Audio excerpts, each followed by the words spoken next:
Балам орду тогуз жоготуп алат да мени. Айланын тепегине чырактай. Биринчи урганда ушул көкүрөгүнө урган. 1,5 саат ажатканада жатып калды дегенде биз көзөмөлдү койсо болот.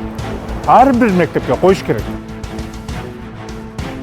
Баламын өлүмүнөн шектелүү азыр бир эле бала каралып атат да. Ошол 4 бала бул групповой да, бул групповой 4 баланын 3-ünü неге чыгарып ийген, мен ошого мага ал жагы да табышмак болуп атат да.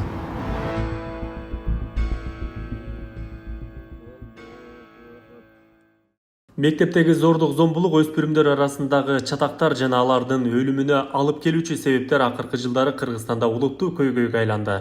16 жаштагы Адилеттин өлүмү бул трагедиянын бир гана мисалы. Анын өлүмүнө байланыштуу Бактыбек Мамат Ибраимов баласынын мектептеги зордук зомбулуктан каза болгондугун айтып, анын өлүмүнө себепкер болгон мектеп жетекчилиги жана мугалимдердин жоопкерчиликке тартылышын талап кылууда. Ушул жерге уртукма калышкан. Ушул жерде. Себеби бул жерде видео байкоо жок экен. Анан классташтарынын айтуусунда ошол жерден урганда эле оозунан ак көбүк чыгып кеткен экен. Значит, ушул жерден жан берген да. Каерде урган экен? Биринчи урганда ушул көкүрөгүнө урган. Буйтаганда сен неге буйтайсың? Буйтай турган болуп калгансыңбы деп туруп, бала түздөлүп келатканда ушу жүрөккө урган да, менин оюмча. Мугалим, дежурный мугалим караган эмес. Дежурный, значит, бул карабаган себеби бул ордунда жок болгон да, иш ордунда жок болгон. Мектептеги чоң сунуудан каза болду деп айтылып жаткан 16 жаштагы Адилеттин өлүмүнөн соң ошол эле күнү Каратай айылындагы номер 39 Адылбек Султанов атындагы орто мектептин директору ээлеген кызматынан бошотулган. Аны менен катар 6 мугалим да иштен алынган. ушул бала 1,5 саат ажатканада жатып калды дегенде биз ушунчалык эмнеде калдык дагы. Видео көзөмөлдөрүбүздү ушундай тытып бардыгына ким келсе берип атабыз да. Андай болгон эмес деп тастоо үчүн. Жаткан эмес. Ушул жерге келип өзүбүз көрсөтпөстөн жүрөгүбүз ооруп атат да. Бизде жоготуу болду, чоң жоготуу бизде болду. Мисалы да, мына балада болду. Мен жүрөгүм ооруду ушул баланы көрүп ошол күнүчү. 12 февралда Кара Суу районундагы номер 39 Адылбек Султанов атындагы орто мектептин 9 жана 10 класстын окуучулары чатакташып, 9 класста окуган өспүрүм каза тапты. Ушул тапта Ош облустук ички иштер башкармалыгы окуя боюнча тергөө жүргүзүүдө. 9 класстын окуучусу жыгылып түшүп каза болгону тууралуу маалымат түшкөн. Бул факты каттоого алынып, тергөөгө чейинки текшерүү иштери башталган. Өлүмдүн себебин аныктоо үчүн соттук медициналык экспертиза дайындалды. Кылмышка шектүү катары 2007 жылы туулган РН аттуу жаш өспүрүм шектүү катары кармалып, убактылуу кармоочу жайга киргизилди. Жылдын башынан бери 3 таасирдүү окуя катталды. 22 январда Чүй облусунун Кант шаарында окуучулар мушташып, бири алган жаракатынан өзүнө келбей, 25 январда ооруканада каза болду. 21 январда Бишкектеги номер 72 мектептин дааратканасында сабалганы айтылган. 8 класстын окуучусу 4 февралда ооруканада көз жумду. 12 февралда болсо Кара Суу районундагы номер 39 Адылбек Султанов атындагы мектептин 9 класстын окуучусу каза болду. 4-5 баланын сабалып, же зомбулукка кабылып, же аягы өлүм менен аяктап аткан бул кейиштүү. Мындай сунуштарды айтат элем да, ар бир мектепке өзү психолог адисини сунушташ керек. Как бухгалтер же болбосо юрист дегендей эле ошо мугалимдер менен окуучулардын ортосунда иштей турган бир психолог адистиги сунуштайт элем да, мунсуз болбой калды. Кыргызстанда акыркы убакта өспүрүмдөрдүн зомбулуктан улам каза болуу көйгөйү күчөп, мектептерде чоң сунуу жогорулаган. Билим берүү жана илим министрлиги бул окуяларга жоопкерчилик тарткан жетекчилер жана мугалимдерди иштен алгандыгын билдирген. Бирок коомчулук жана адистер мектептеги зордук зомбулукту жоюу үчүн дагы эле иш-аракеттерди күчөтүү керектигин белгилешүүдө. Бүт бардык жерлерде биз кыдырып чыктык. Мектептерде ажаткана огороддун сыртында болуп атат да. Ал жерде бир камера жок, же бир көзөмөлдөгөн нерсе жок да.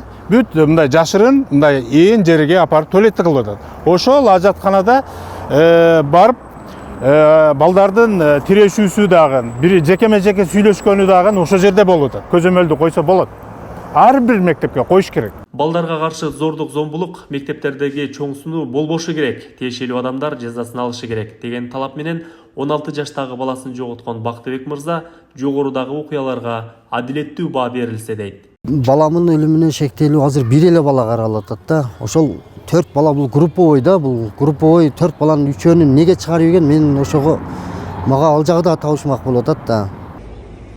2024-жылы Кыргызстанда 75 өспүрүм өз жанын кыйгандыгы тууралуу Ички иштер министрлиги билдирген. Милиция бул трагедияны мектептеги зордук зомбулук менен байланыштырган жок деп эсептесе, ата-энелер, адистер жана коомдук уюмдар бул көйгөйгө тыкыр көңүл бөлүүнү талап кылууда. Жыйынтыктап айтканда, мектептеги зордук зомбулук менен күрөшүү Кыргызстан үчүн өзгөчө маанилүү маселеге айланып жатат. Ушул көйгөйдү чечүү үчүн бардык тиешелүү органдар, билим берүү тармагы жана коомчулук биргелешип иш алып баруусу зарыл. Кыргыз Республикасынын кылмыш жаза кодексинин 206-беренеси тоно, 208-беренеси опуза талап кылуу. Бул кылмыштардын кылмыш жаза жоопкерчилиги 14 жаштан башталат. Урматтуу ата-энелер, балдарыңардын жүрүм турумуна жана айлана чөйрөсүнө маани берип көңүл буруңуздар. Коомго зыян келтирүү менен өз келечегин талкалап алышына жол бербеңиздер.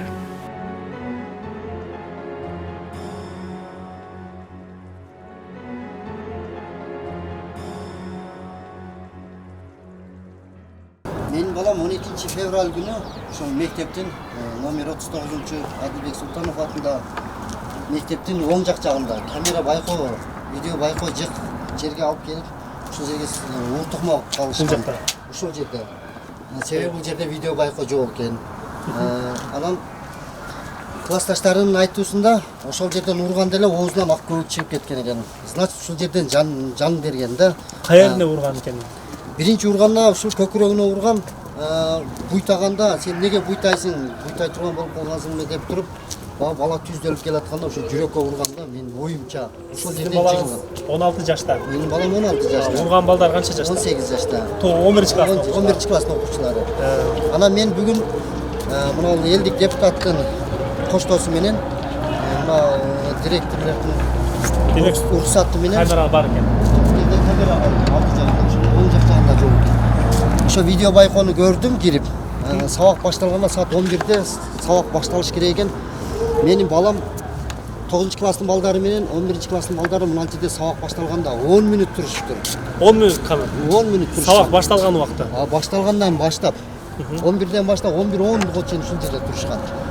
Эми мына жер биринчи этаждан көрөт да, издеген адам бүт эле баш бакса көрөт эле да бул жерде.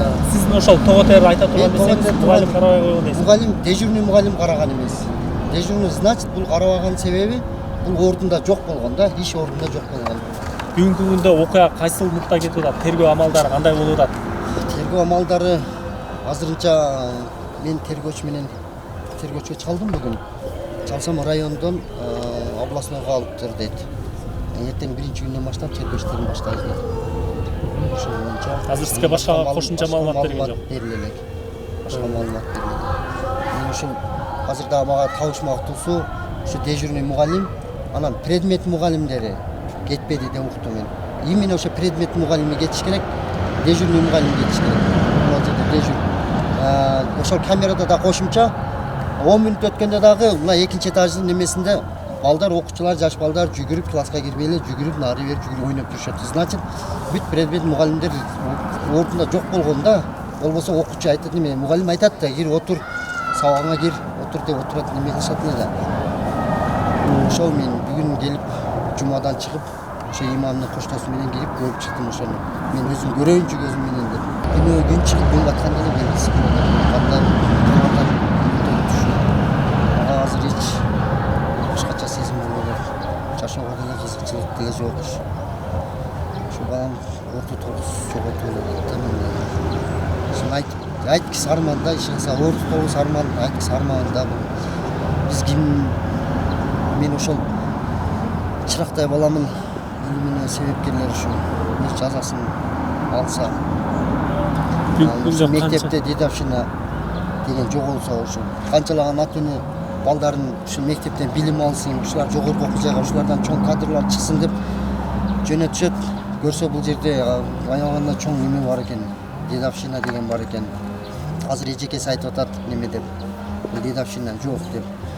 Мына мен кече баламы койгондон кийин 1 күндөн кийин немеге бардым. 1 күндөн 2 күндөн кийин 9-класстын 1700 канча сом карыздары бар экен.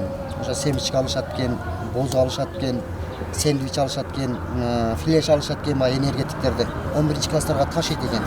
Ошо буга кошумча мурдагы эмес, былтыр ата-энелер чогулушуна мен катышкан баламдын немесине. Эжекеси, класс жетекчиси эжекеси айткан, балдарыңар пирожки ташыйт экен 11-класстын балдарына буфеттен деп айткан да.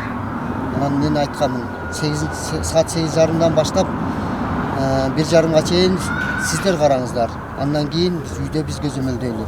Ошентип эки жак биргеликте тарбияласак жакшы болот деп айттыңыз. ошондой да айткам. Эми